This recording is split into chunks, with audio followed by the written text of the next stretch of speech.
오늘 우리 에스겔 37장 15절부터 14절까지 했던 걸로 기억합니다. 37장이요? 예, 에스겔 37장 15절부터 한번 보십시다.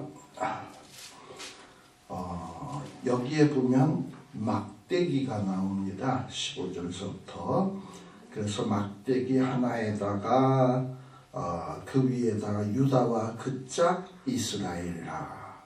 또 다른 막대기에다가 뭐라고 쓰냐, 에브라임 막대기 곧 요셉과 그 짝 이스라엘 온 족속이라고 써라.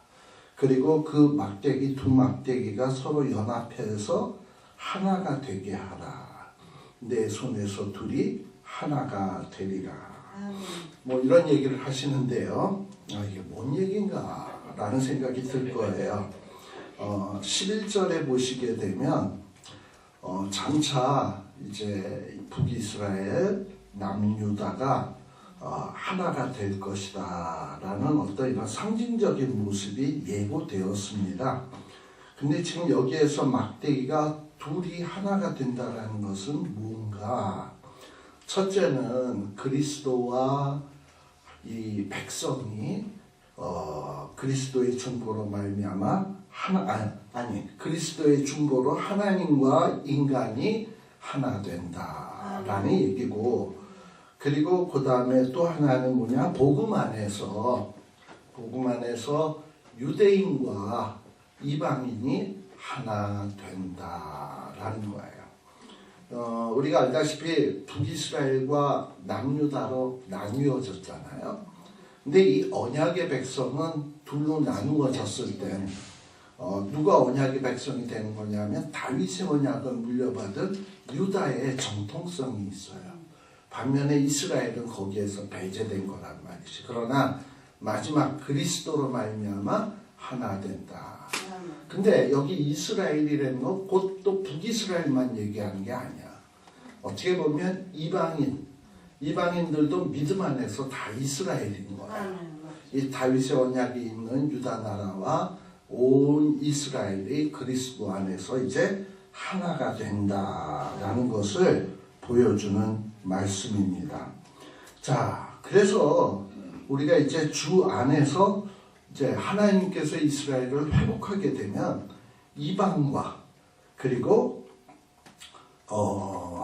이스라엘이 하나가 된다라는 얘기입니다. 자, 그래서 여기에 보게 되면 그러고 난 다음에 또 어떤 일이 벌어지냐, 21절에 보면 왜 이게 이방 나라까지 다 포함을 하느냐 하면, 주 여호와의 말씀에 내가 이스라엘 자손을 21절에 내가 이스라엘 자손을 그 간바 어디에서 취한다고요? 열국, 또 사면에서 취해서 고토로 돌아가게 한다. 그리고 이스라엘 모든 산에서 그들로 한 나라를 이루어서 이제 누가 다스리냐? 한 임금, 하나님이 세우실 메시아 왕에 의해서 다스림을 받게 될 것이고 더 이상의 분열이 없다라는 거예요.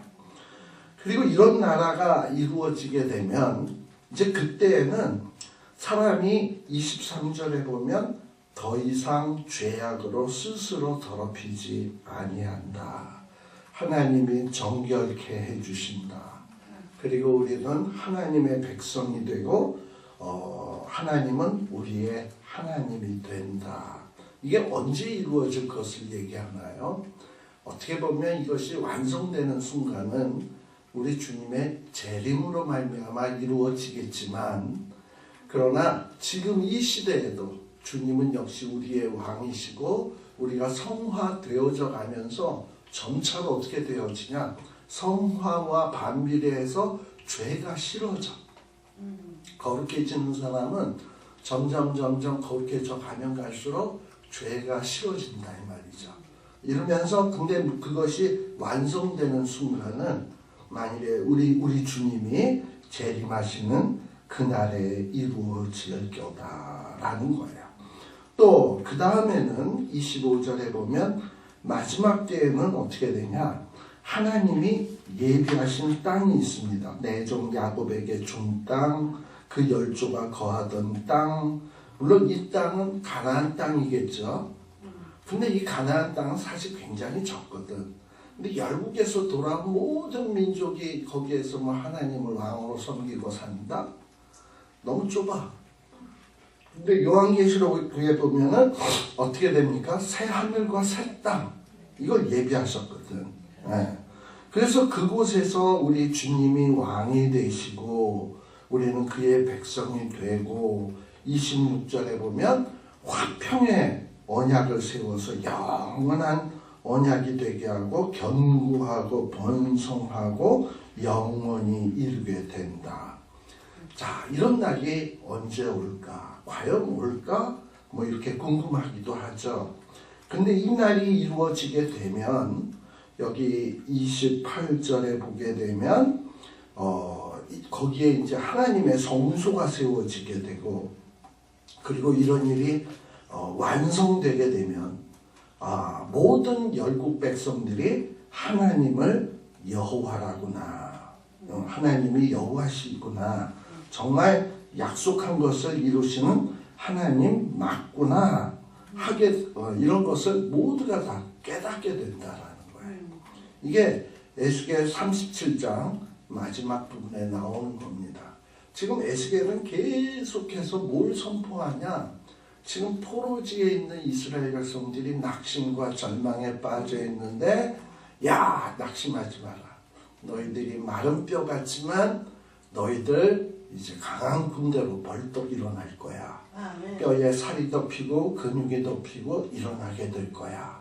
또 그뿐입니까? 너희들이 지금 남북이 분열되고 지금 별 볼 일 없이 조그만 나라지만 흩어졌던 모든 이스라엘이 다시금 모아질 거고, 이제 하나님이 다시 왕이 되어 주실 거고, 너희 가운데 거할 거고, 또 새하늘과 새 땅을 줄 거고, 이런 놀라운 회복이 있을 거야. 그러니 힘내. 그날을 바라봐. 소망을 가져. 그리고 힘내. 낙심하지 마. 지금 이런 메시지를 증거하고 있는 겁니다. 사실 뭐 지금 우리 한국이나 북한이나 중국이나 뭐 이런 나라들 보면 한심하잖아. 또 그 안에 있는 그리스도를 믿는 사람들이, 북한에 있는 그리스도를 믿는 사람들이 핍박받고 우리가 언제 회복될 거냐. 또 중국에서도 한때 기독교가 막 부흥하는 것 같고, 저도 한때 뭐 중국에 가서 막 말씀도 증거하고 그랬습니다만, 뭐 지금 선교사들 다 쫓겨났어요, 중국에서. 그리고 정말 크리스찬들 너무너무 핍박해요, 지금.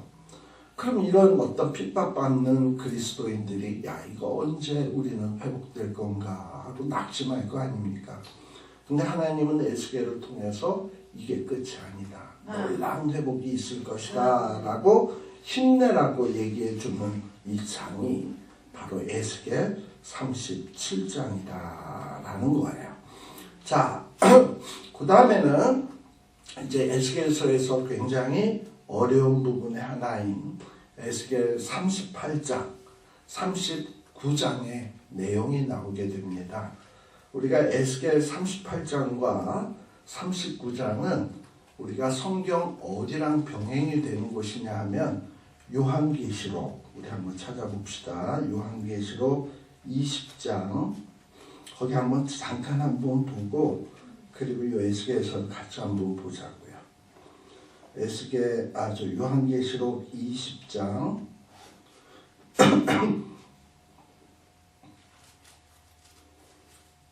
요한계시록 몇 장이요?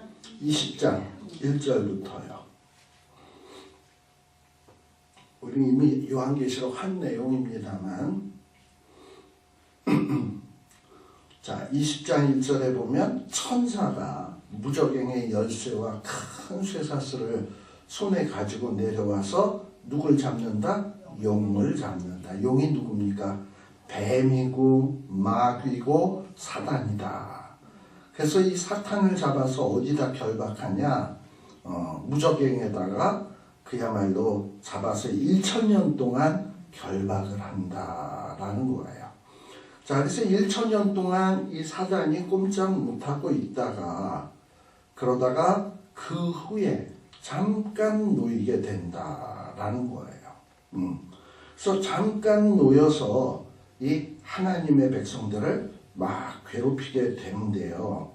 자, 그런데 우리가 어디에 보시냐 하면 쭉 내려가서 7절의 말씀을 봅시다. 7절. 자, 1000년 동안 무적행에 갇혀 있었던 천년이 참해 사단이 그 옥에서 놓여 나와서 땅의 사방 백성 곡과 마곡을 미혹하고 모아 싸움을 붙이리니 그 수가 바다의 모래 같다. 그리고 저희가 지면에 널리 퍼져 성도들의 진과 사랑하시는 성을 두름에 하늘에서 불이 내려와 저희를 소멸하고 또 저희를 미혹하는 마귀가 불과 유황불에 던지우니 거기는 그 짐승과 거짓 선지자도 있어 세세토록 밤낮 괴로움을 받으리라 라는 거예요.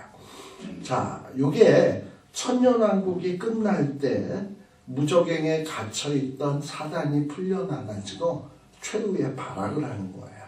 근데 그때에 많은 사람들을 불러 모아가지고 이 하나님의 백성과 하나님을 대적하는 이런 전쟁을 벌이는데 그게 소위 마곡전쟁, 곡전쟁이라고 얘기하는 거예요. 근데 이 곡전쟁에 대한 얘기가 바로 요 에스겔 38장에도 기록되어 있다라는 거예요. 38장 1절에 보세요. 인자야 너는 마곡 땅에 있는 곡 곧 로스와 메섹과 두발 왕에게로 얼굴을 향하고 그를 쳐서 예언하여 이르기를 주 여호와의 말씀에 로스와 메섹과 두발 왕 고가 내가 너를 대적하여 하나님이 이 곡들을 대적하시겠다라는 이야기가 나옵니다. 자, 근데 요 일은 언제 있을 일이냐? 천년 왕국 뒤에 있을 일이에요. 우리가 보통 천년 왕국을 지난번에 요한계시록을 할 때 천년 왕국이 언제 있냐? 그래서 전천년설, 후천년설, 무천년설 이런 얘기들을 좀 했었어요. 예. 무천년설을 주장하는 사람들은 지금 이 교회 시대가 이 교회가 막 붕해서 막 복음 전하고 이러는 시대가 천년 왕국이다라고 주장을 하고요. 그 다음에 역사적 전천년설은 뭐냐면 천년 왕국 전천년설이니까 천년 왕국 전에 예수님이 일단 재림하시고 예수님이 왕이 되어서 성도들과 함께 왕 노릇하다가 그리고 난 다음에 사탄이 무적행해서 천년 뒤에 풀려나서 어떤 곡과 마곡 전쟁이 일어난다고 보는 게 역사적 전천년설이다라는 거예요. 자, 어찌됐건 무천년설로 해서 교회 시대 지금이 막 복음이 전파되다가 어느 끝에 이르게 되면 사탄이 풀려나서 하나님을 믿는 사람을 아주 극심하게 박해하는 일이 생겨날 거다라는 거고요. 또 하나는 주님이 재림하셨다가 천년왕국을 이 천년 동안 주님과 주님의 백성들이 왕노릇한단 말이죠. 자, 근데 모두가 다 왕노릇을 하면 누가 백성 노릇합니까? 주님이 재림했어. 우리가 상식적으로 한번 생각해 보세요. 주님이 재림했으면 우리는 어떤 생각을 갖고 있냐면 끝이다 라고 생각할 거 아니에요. 또 주님이 재림할 때 누구랑 같이 재림합니까? 먼저 죽어서 주님 앞에 올라갔던 자리들이 주님과 공중에서 혼인잔치하고 같이 재림하는 거 아니에요. 그리고 어떤 순교했다 부활한 자들이 있을 거 아니에요. 그런 자들이 이제 왕노릇할 거예요. 그러나 먼저 이렇게 들리움 받지 못했던 시덥지 않은 신앙인이었던 사람들 있잖아. 그리고 어떤 막 하나 주님께서 재림하면서 악의 주모자들을 막 심판할 때 주모자들은 어떤 멸절을 당하지만 어떤 그 졸개들은 좀 남아있어서 팍 숨어버렸단 말이지. 바로 이런 자들을 누가 천년왕국 동안 다스리냐? 주님과 함께 먼저 하늘에 올라갔다가 부활해서 내려오는 자들, 또 순교해서 올라갔다가 주님과 함께 내려오는 자들이 왕노릇할 거예요. 그래서 그들이 아주 좋은 정치, 또 좋은 어떤 통치, 이런 것들을 1000년 동안 체험하게 할 거야. 그래서 이 1000년 동안 체험하는 동안 많은 사람들은 그 중에서 이제 백성 노릇하는 사람 가운데 역시 주님의 통치가 최고구나. 그리고 이제 주님을 위해서 충성을 다짐하는 사람들이 생겨나기 시작을 하겠죠. 근데 이 기간 동안에 사탄은 어디 있냐? 무조건 속에 있다가. 그런데 이제 마지막에 1000년 뒤에 사탄이 딱 풀려나는 거예요. 근데 그 사탄이 풀려나는 것은 뭐냐? 하나님이 마지막 테스트를 하고 싶은 거야. 왕노릇한 사람들은 이제 이들은 신앙이 확실해. 근데 백성 노릇하던 사람들이 있잖아. 이 백성 노릇하던 사람들이 왕 노릇하는 사람들의 통치를 받으면서, 주님의 통치를 받으면서 진짜 회심했나 안 했나 이거를 평가하기 위해서 사탄을 풀어놓는 거예요. 그럼 사탄이 막 휘젓고 다니면서 백성 노릇하던 사람을 미혹하기도 하고, 또 때로는 협박 공갈도 하기도 하고, 그러면서 자기 편으로 막 끌어모으는 거야. 그래가지고 끌어모아진 자들이 어떻게 되냐? 하나님을 대적하는 거죠. 근데 이런 자들은 백성 노릇 제대로 못한 사람들이지. 그러니까 이 자들은 1000년 동안 하나님이 그 좋은 통치를 맛보게 해 주었는데도 회개치 않고 하나님의 백성이 되지 않고, 끝에 사탄이 미혹하니까 또다시 하나님을 대적한 자들이 되었기 때문에 이 자들에겐 이제 더 이상의 어떤 용서의 기회가 없게 되는 겁니다. 그리고 마지막에 최후의 심판을 받고 영원한 사망에 들어가게 될 거다라는 거예요. 그래서 이 천년왕국을 무천년설로 보냐, 역사적 전천년설로 보냐 하면서 어떻게 보느냐에 따라서 이 에스겔서의 말씀을 어떻게 해석해야 될지 이게 좀 아리송해지게 된다 이 말이죠. 근데 아무튼 마지막 때가 되면 이스라엘 백성도 하나님이 회복시킬 거예요. 엄청나게 회복시키게 되는데, 근데 이스라엘이 회복된다고 뭐 다 끝난 거냐? 마지막으로 이스라엘이 막 번영하는 그 순간에 바로 이 사탄의 세력이 등장을 해서 하나님의 백성들을 괴롭힌 일들이 생기게 된다라는 거예요. 특별히 에스겔 38장 1절에 보면 여기 마곡 땅에 있는 곡이라고 얘기하고 있습니다. 이 곡이라고 하는 히브리어의 원어적인 뜻은 장엄하다, 또 오르다, 높이 오르다라는 이런 뜻이야. 아마도 이 곡이라고 하는 존재는 자기를 자꾸 스스로 높이는 자인 것 같아요. 하나님과 동등해지려고 막 스스로 높이는 자예요. 곡. 자, 근데 이 곡이 누구냐? 여기 보면 로스와 메섹과 두발왕이라는 말이 나와요. 그래서 어떤 사람은 봐라 여기 로스, 이거 러시아다, 러시아. 로스니까 러시아다 라고 얘기를 해요. 근데 이 로스라는 말은 원래 그 뜻이 뭐냐면 히브리어로 보면 머리라는 뜻이에요. 그래서 어떤 성경에는 로스와 메섹을 두 나라처럼 해석하지는 않고 여기 로스와 메섹이라고 돼 있잖아. 로스라는 말이 머리, 우두머리, 때로는 그러니까 메섹의 우두머리와 그 다음에 두발 왕 이렇게 보는 거예요. 그러니까 세 나라가 아니라 두 나라 왕인 거지. 메섹의 로스, 메섹의 우두머리, 그리고 또 누구냐? 두발의 왕. 이런 자들이 어떤 하나님을 향하여 대적하는 자들이 되게 된다 이 말이에요. 그래서 하나님께서는 에스겔을 향하여 야, 너 저 메색의 머리와 두발 왕을 향해서 뭘 했냐? 그들을 쳐서 예언해라 라는 거예요. 그래서 3절에 나오는 것도 마찬가지로 봐야 돼. 메색의 우두머리, 두발왕, 고가. 내가 너를 대적한다 라는 거예요. 자, 그러면 여기에서 곡은 과연 누굴까? 사람들은 이게 궁금한 것 같아. 곡이 러시아일까? 중국일까? 아니면 이슬람권일까? 도대체 얘네들이 누굴까? 근데 성경에서는 이거에 대해서 구체적으로 얘기하지 않냐고, 이 곡이 누굴까라기보다는 이들의 특성은 뭐냐? 곡의 특성은 스스로 높이는 자, 누구까지, 어느 위치까지? 하나님 위치까지 가려는 자. 그래서 나중에 사람들에게 뭐라 그러냐? 하나님 믿을 필요 없어. 나를 따라.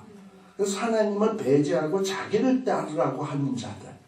그리고 하나님을 대적하는 자들. 바로 이런 자들이 곧 누구냐? 이게 바로 곡이라는 거예요. 그렇다면 이 곡이라고 하는 존재는 오늘날 시진핑이나 김정은 같은 자도 될 수 있는 거지. 왜냐? 이들은 뭐라고 얘기하냐면 예수님 믿지 말라 그러잖아. 하나님 섬기지 말라 그러잖아. 자기네들의 이 통치를 따르라고 하는 거잖아. 그리고 교회 문을 닫고 예수 믿는 사람을 핍박하고 마치 자기네들이 신인 양, 하나님인 양 스스로를 높이잖아요. 바로 이런 자들이 다 누구냐? 곡이다. 근데 이 곡을 미혹해서 이렇게 곡같이 스스로 높이는 자로 만든 자가 누구냐? 사단이에요. 사단이 풀려나서 이렇게 사람들을 미혹해가지고 하나님을 대적하게 만든다는 거예요. 자, 그렇다면 아까 무천년주의자로 무천년설로 해석한다면 지금까지는 우리가 굉장히 평안했습니다. 어떻게 보면 사실 인류 역사상 지금처럼 평안한 때가 없답니다.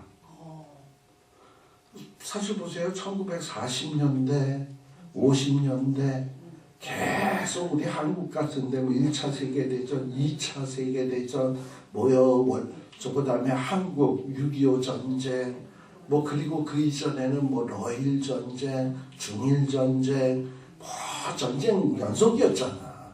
또 그 전으로 돌아가면 임진왜란, 병자, 호란, 별의별 전쟁들이 다 있었잖아요.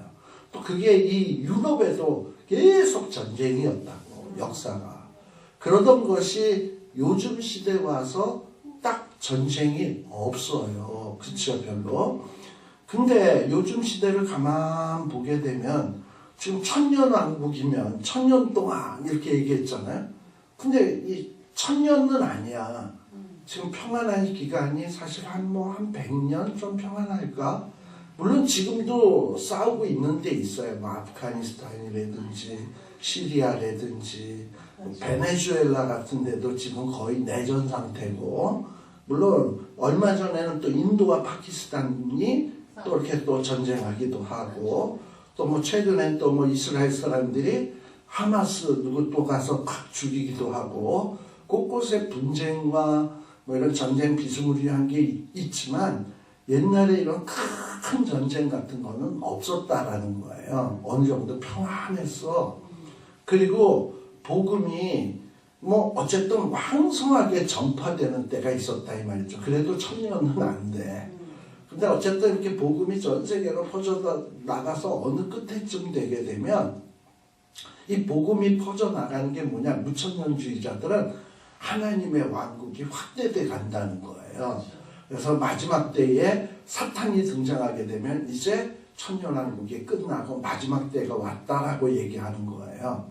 만약 그런 차원으로 본다면 이제 뭔가 저 중국이 발악을 하고 김정은이가 발악을 하고 그리고 이 악의 세력들이 어떤 자유민주주의 세력 또 주의 복음이 증거되는 것에 대해서 대적하는 것이 이게 마지막 고개 전쟁이 아닐까 뭐 이렇게 생각이 될 수도 있고 그러나 자꾸 이렇게 나를 따져서 이 곡이 누굴까 하다 보면 엉뚱한 데로 빠지게 된다 이 말이에요.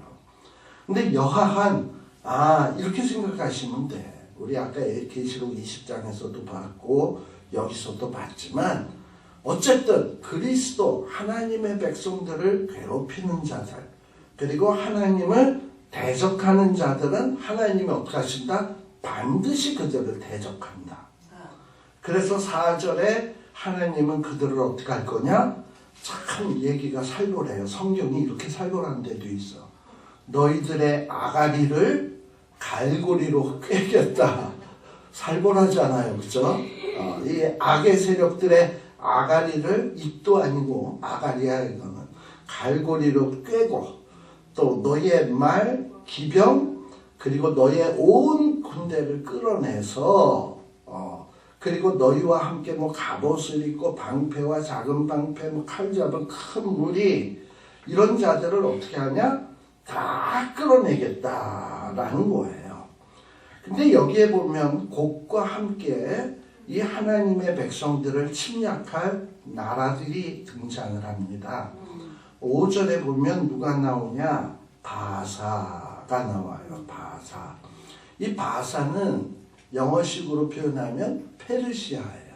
그러니까 이스라엘을 중심으로 해서 페르시아는 어느 쪽에 있냐? 동쪽에 있어요. 여러분들 지도를 보시게 되면 이스라엘 중심으로 동쪽에 이 페르시아, 바벨론, 페르시아 이렇게 있어요. 지금 식으로 얘기하면 이란 지역. 바사가 거기야.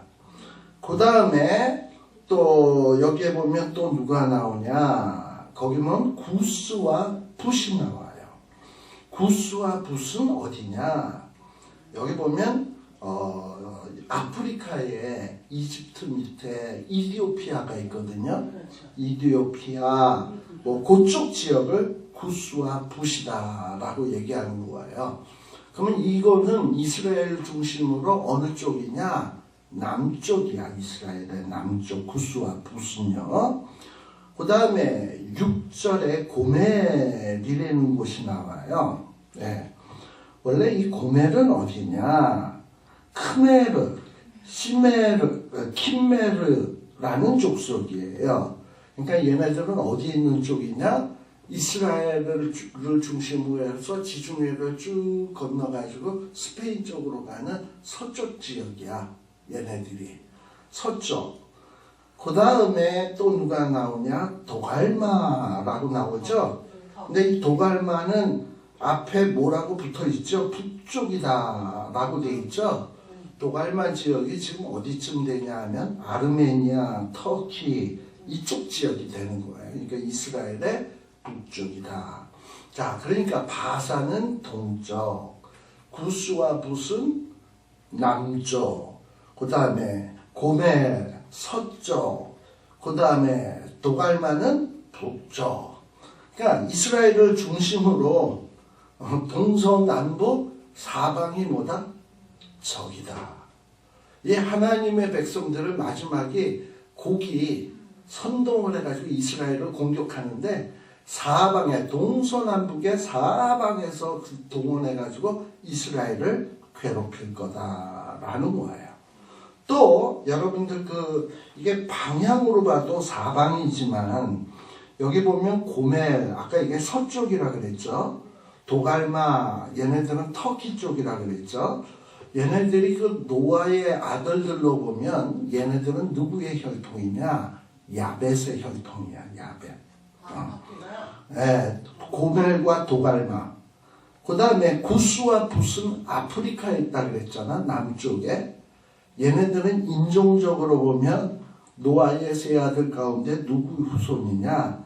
함의 후손이야. 함의 후손. 네. 그 다음에 바사. 이스라엘의 동쪽에 있다 그랬잖아요.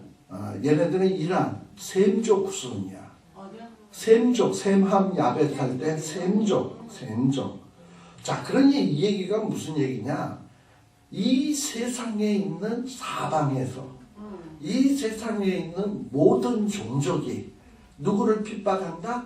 하나님의 백성을 핍박할 때가 온다는 거예요. 누가 유혹해서? 사단이, 곡이 유혹을 해가지고 완전히 수다한 엄청난 세력을 가지고 하나님의 백성들을 괴롭히는 최후의 발악의 순간이 온다라는 거예요. 아마 그때는 굉장히 힘든 순간일 겁니다. 근데 그때에 우리들은 어떤 생각을 해야 되냐? 4절, 5절, 6절 저들이 사방에서 그리고 완전히 인종을 초월해서 떼거지로 우리를 몰려온다 하더라도 우리 하나님께서 저들의 아가리에다가 갈고리를 꿰서 끌어내고 하나님이 저들을 대적하실 것이다 라는 어떤 믿음의 확신을 가지면 돼. 그러면 이길 수 있다라는 거예요. 지금 이 예언이 주어질 때 지금 이스라엘 백성 이 예언을 누가 하나요? 에스겔. 그리고 에스겔이 이 말씀을 증거할 때 이스라엘 백성은 지금 어디에 있나요? 대부분이 바벨론, 페르시아 지역 이쪽에 지금 포로로 잡혀 있는 거 아니에요. 여전히 거기에서 포로고 거기에서 바벨론 사람들을 섬겨야 되고 페르시아 사람들을 섬겨야 되고 이스라엘은 황폐화됐고 솔직히 무슨 소망이 있고 무슨 희망이 있겠어요? 참 목사님 지금 바벨론은 그리고 어디죠? 바벨론은 이라크.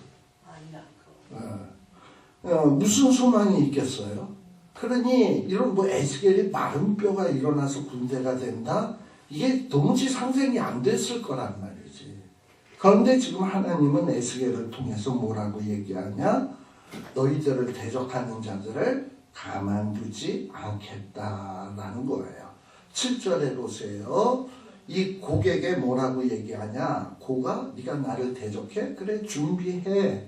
그리고 너에게 모인 모든 무리들을 모아서 준비하고 너는 그들의 대장이 되어서 그리고 나랑 한번 대적해봐.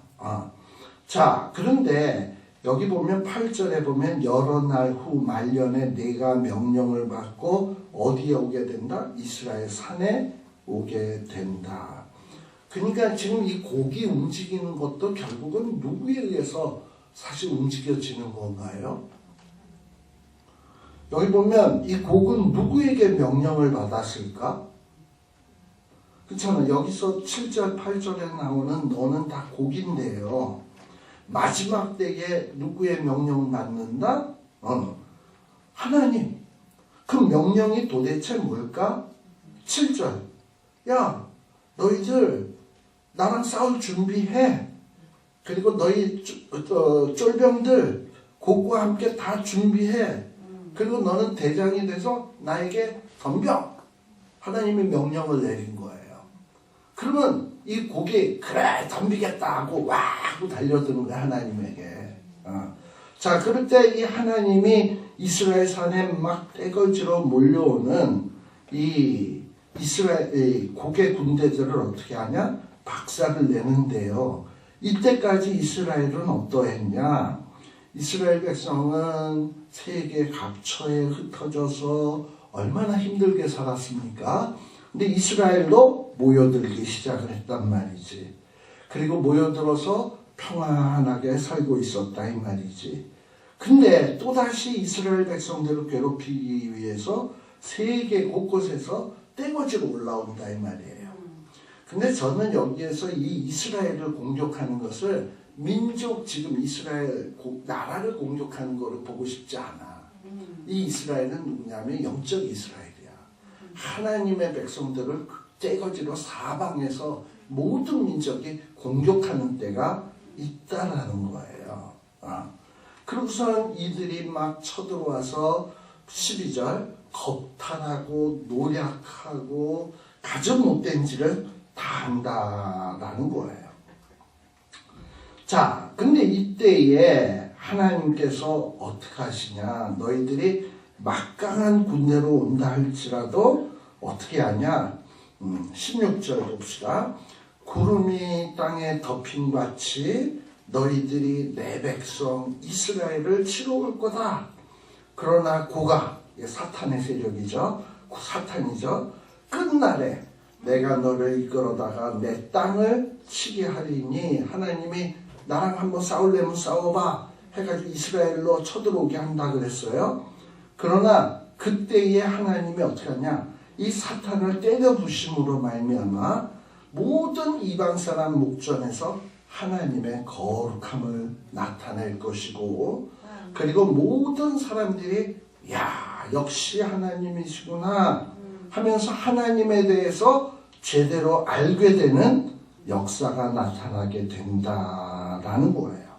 자, 근데 이런 얘기는 언제부터 되어졌던 얘기냐 하면은 17절에 보면 이미 구약의 선지자들이 마지막 여호와의 날에 사단의 세력들을 하나님이 심판하실 것이다 라는 것을 예언을 했거든. 근데 그 예언한 대로 하나님이 사단의 세력들을 완전히 결판내겠다라는 얘기를 하고 있는 거예요. 자, 재밌는 표현이 있습니다. 18절. 마지막 날, 그날이에요. 그날이 뭐냐? 세상의 악한 세력들이 곡과 함께 하나님의 백성, 이스라엘 땅이 하나님의 백성입니다. 하나님의 백성을 이 세상의 인종을 초월하고 지역을 초월해서 이 하나님의 백성들을 치러 오면 그것을 지켜보시는 하나님의 얼굴이 어떻게 된다? 진노로 막 그냥 타오르는 거지. 내가 얻어맞는 것을 보면 누가 화내신다? 하나님이 화내신다. 막 그냥 하나님의 얼굴에 화나는 게 보인다라는 거예요. 하나님의 진노가 나타나리라 라는 거예요. 최근에 우리 문재인 대통령이 무슨 신년 신년 기자회견? 신년 기자회견이 있었어요.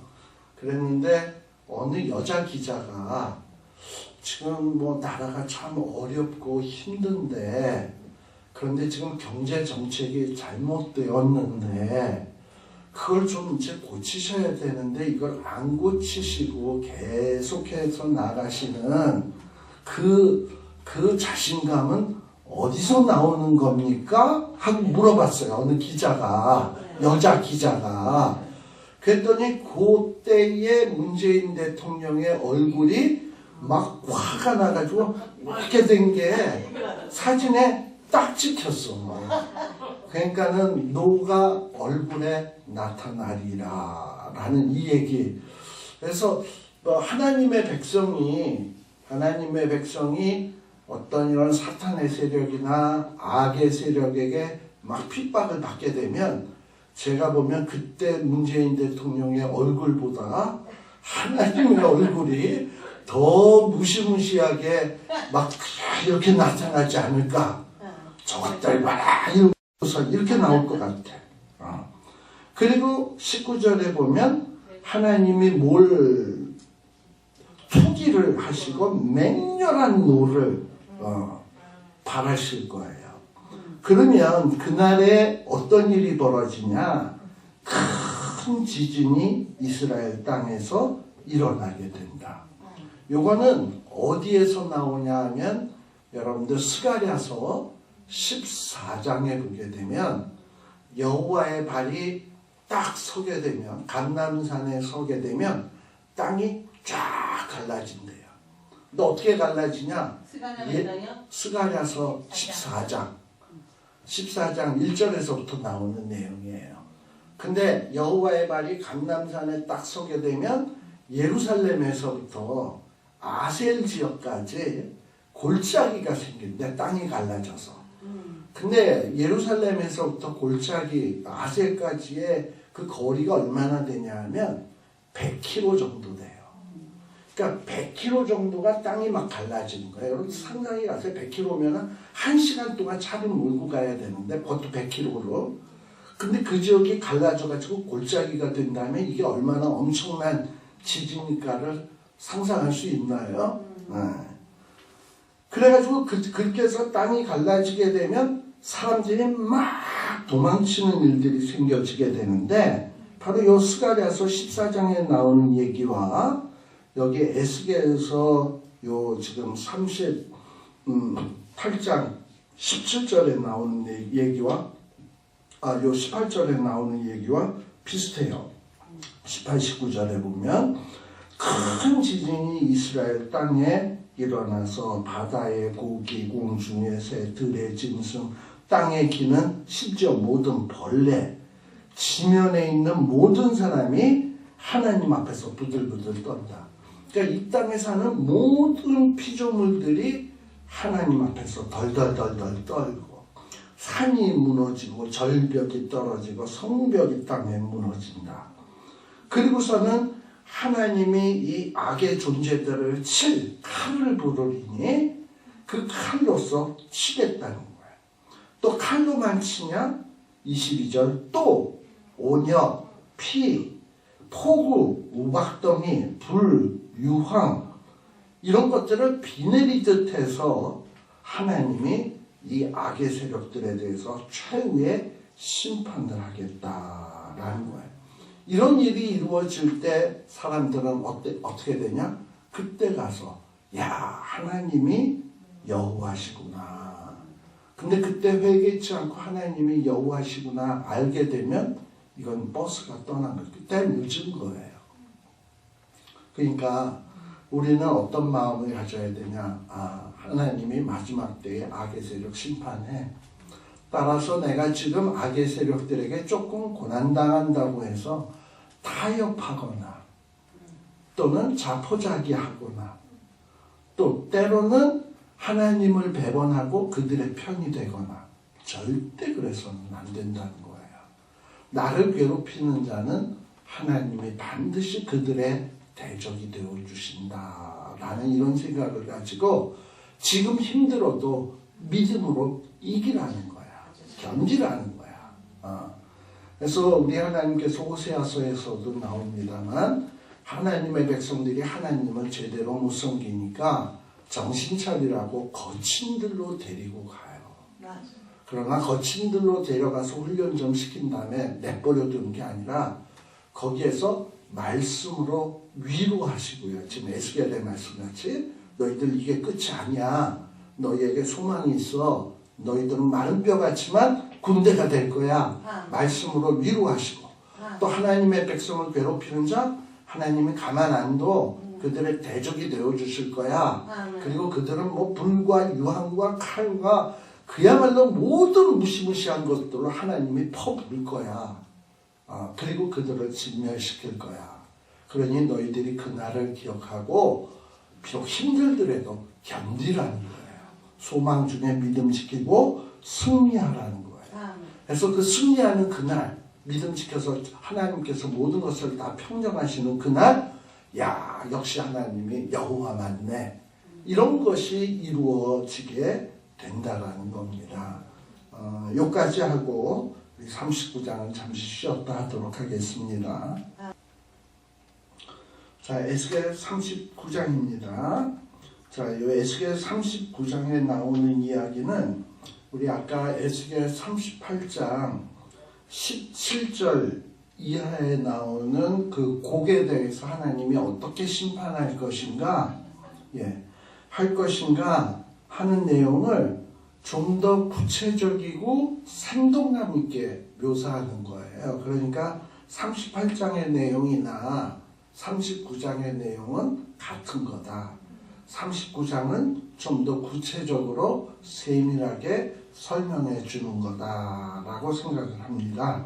자, 어떻게 한번 봅시다. 그래서 뭐 비슷한 내용이기 때문에 그냥 쓱쓱쓱쓱 보면 끝날 거예요. 자, 우리 오늘 뭐 유니스도 가고 그랬으니까 오늘 39장까지만 합시다. 자, 39장에 보게 되면 인자는 에스겔입니다. 아까 앞에서도 38장에 보면 에스겔아 너는 그 고개 로스 그 다음에 거기를 쳐서 얘기하라 그랬잖아. 역시 또 마찬가지로 여기 로스와 메색, 두바랑 곡 이런 데를 쳐서 얘기해라. 똑같은 얘기예요.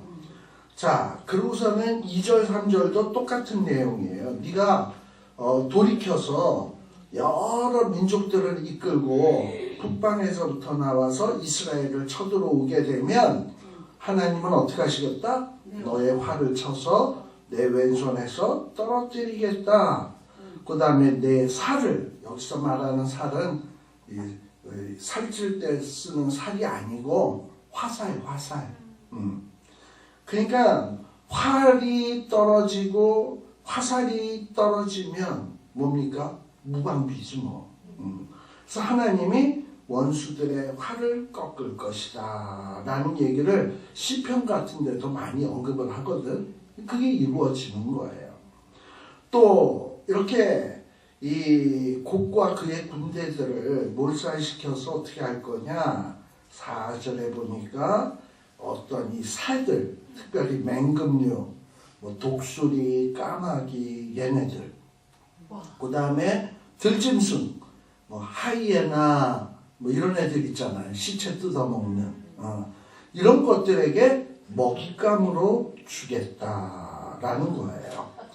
또 그뿐만 아니라 너희들은 어떻게 된다? 완전히 들판에 널브러지게 될 거다.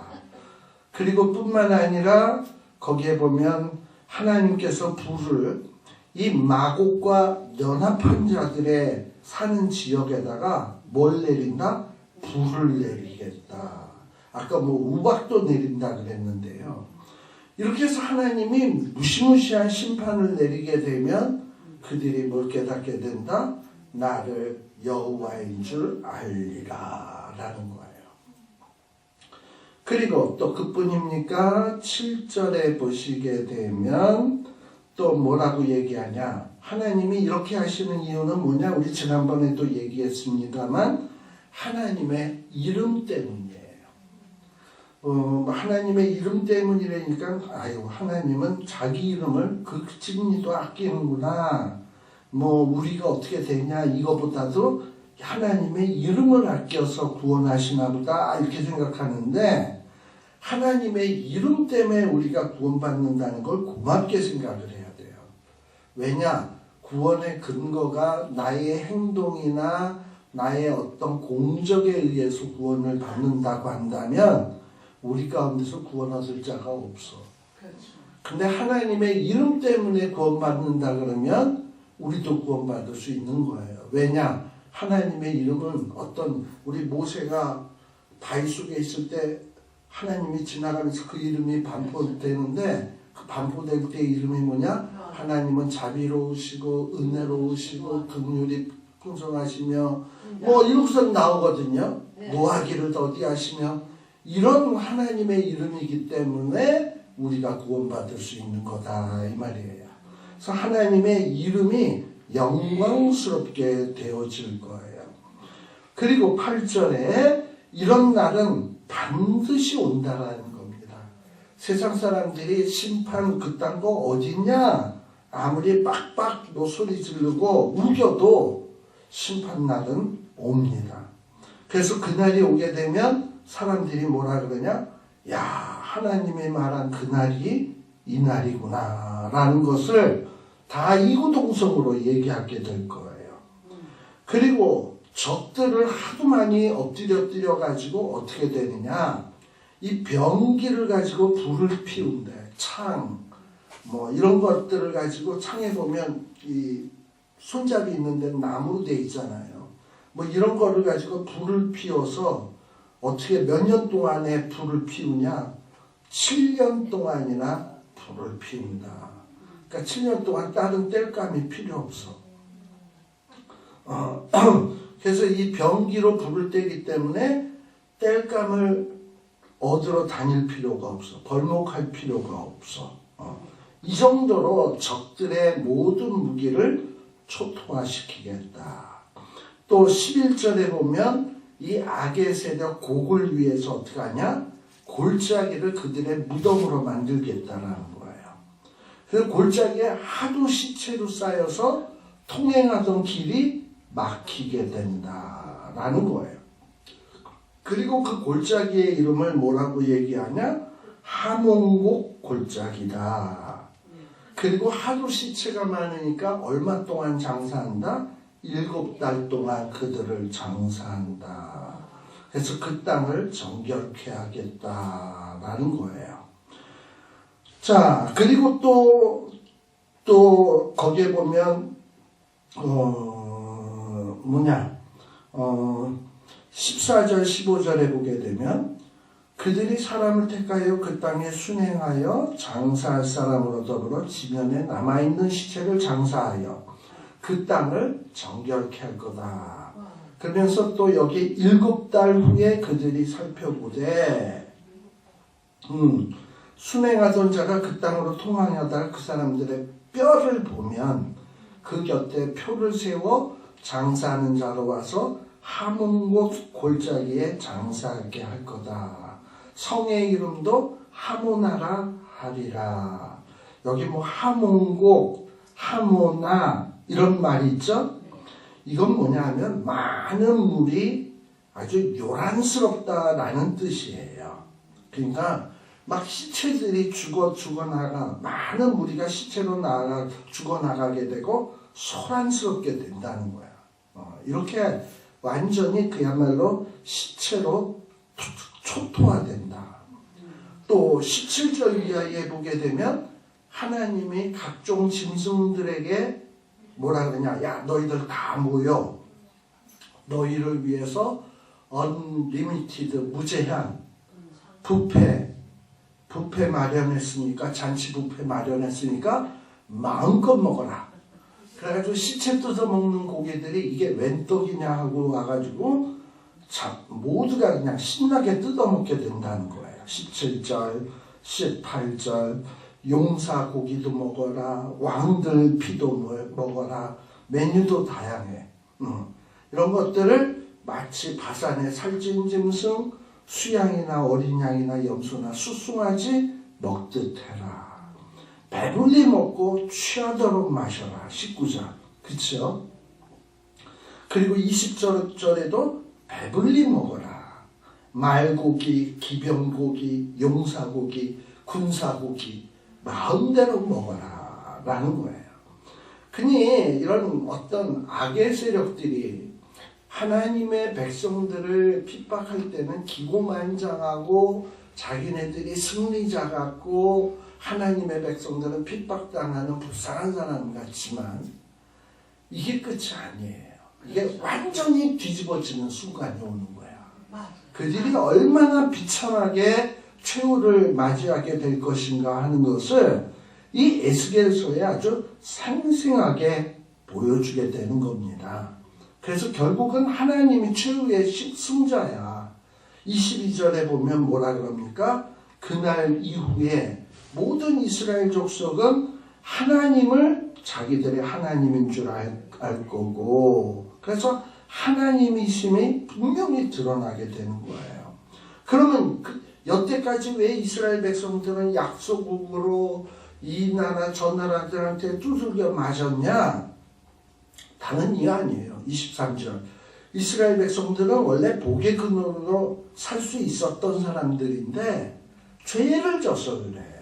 그래서 잡혀갖고 범죄했기 때문에 고난을 당했던 거예요. 그러나 하나님은 그들을 버려주지 않겠다는 거지. 그래서 하나님이 긍휼을 베풀고 악의 무리를 심판하시겠다라는 겁니다. 25절에 보게 되면 사로잡힌 자를 돌아오겠다. 이스라엘 온 족속에게 긍휼 베푼다. 그 땅에 평안히 거하게 하고 두렵게 하게 할 자가 없게 될 때에, 그래서 야, 하나님이 우리가 죄 졌는데도 그냥 우리를 버리지 않고 징계 좀 하셨다가 다시금 이렇게 회복해 주셨구나. 이걸 깨닫게 되는 거예요. 26절에. 그래서 그들이 평안하고 두렵게 할 자가 없게 되었을 때 하나님 앞에 나오는데 뭘 품고 오냐? 부끄러워. 나는 하나님 앞에 잘한 게 하나도 없는데 하나님이 또 이렇게 나를 용서해 주시고 회복해 주시네 하면서 하나님 앞에 부끄러움을 품고 범한 죄를 뉘우치는 일들이 생긴다는 거예요. 기억하십니까? 네. 맑은 물을 뿌려서 정결케 하고 하나님의 신을 그 마음속에 둔다는 거 기억하죠? 네. 이런 걸 하나님이 주시기 때문에 사람들이 막 깨닫게 되는 거야. 그래서 죄를 뉘우치게 되고 그리고 하나님은 그들을 만민 중에서 회복하시고 27절 적국 중에서 모아내시고 그리고 열국의 목전에서 하나님의 거룩하심을 나타내게 된다라는 거예요. 자, 하나님은요 자기 백성을 절대 놓치시는 법이 없어요. 28절에 보세요. 거기 중간에 보면 뭐라고 얘기합니까? 한 사람도 하나님의 백성 그 한 사람도 어떻게 한다? 이방에 남기지 않을 거다. 구원하시겠다라는 거지. 그러니까 하나님의 백성을 놓치지 않아요. 이제 이런 구절 때문에 또 근데 사람들이 오해하는 게 뭐냐면 하나님이 나를 놓칠 리가 없네. 그럼 죄 좀 지어도 되겠구만. 하나님이 절대 나를 버리지 않을 거야. 죄 져도 괜찮겠네. 이런 어떤 담대함이 생기잖아. 그러면은 그 담대함대로 죄 한번 져보세요. 어떻게 되나. 이스라엘 백성 70년 동안 질서하게 포로 생활했습니다. 또 보세요. 여러분들 이스라엘 백성들이 예수님을 십자가에다 내주고 바라봐 달라 그랬잖아요. 그 대가로 거의 2000년 동안을 나라 없이 떠돌아다녔습니다. 그리고 1940년대에서부터 45년도까지 세계대전 때에 아우슈비츠 이런 데서 얼마나 독가스실에서 죽어가고 얼마나 비참한 일들이 생겼습니까? 그러니까 뭐 하나님이 우리를 절대 한 사람도 놓치지 않을 거야 이런 생각으로 까불었다가는 안 된다 이 말입니다. 그러나 하나님의 백성들을 괴롭히면 하나님은 그들을 반드시 심판한다 라는 이 믿음의 내용을 꽉 마음에 간직하시고 나아가면 그 어떤 두려움도 두려울 것이 없다라는 겁니다. 다음 시간서부터는 에스겔 40장에서부터 48장에는 이제 다시 회복되어질 성전이에요. 그래서 이 성전에 대한 어떤 이런 환상을 보게 되는데 바로 이 회복되어질 성전의 환상은 장차 교회 또는 에스라 느헤미야서에 나오는 어떤 하나님의 집 이것과 아주 밀접한 관련들이 있습니다. 그런 거는 다음 시간에 살피도록 하고요. 기도하겠습니다. 하나님 아버지 감사합니다. 지금 하나님의 백성들은 어떻게 보면 별 볼 일 없어 보이지만 하나님께서는 우리들을 한 사람도 놓치지 않으시며 영광스럽게 구원해 주실 것을 약속하고 있습니다. 하나님 이 약속을 믿을 때 우리가 언제 어느 때 어려움과 환난에 처해 있다 할지라도 낙심하지 말게 하여 주옵소서. 시련과 환난과 악의 세력들이 핍박한다 할지라도 절망하지 않게 하여 주옵소서. 우리를 대적하는 자들에게 하나님은 대적하실 것이고 그들을 정말 무시무시하게 심판하실 것이며 또한 우리에게 영광스러운 승리를 약속하고 계시오니 하나님 그 약속 믿고 우리도 남은 생을 승리하는 저희들이 되게 하여 주옵소서. 예수님 이름으로 기도드리옵나이다. 아멘. 마치겠습니다.